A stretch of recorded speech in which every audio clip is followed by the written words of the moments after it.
If you want to unlink your Skype account from Facebook, follow these simple steps to ensure your accounts are separated. This process will help you manage your privacy and account connections more effectively. Step 1. Open Skype. Launch the Skype application on your device. Make sure you are logged into the Skype account that is currently linked to your Facebook account. Step 2. Access account settings. In the Skype app, navigate to your profile or account settings. This is usually found by clicking on your profile picture or the menu icon, depending on the device you are using.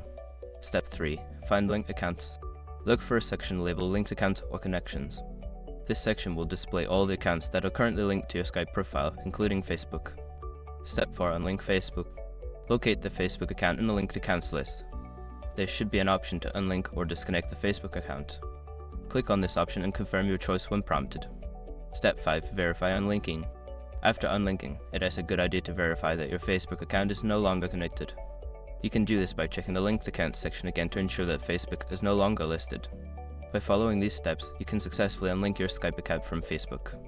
If you have any further questions or need assistance, feel free to reach out to Skype support.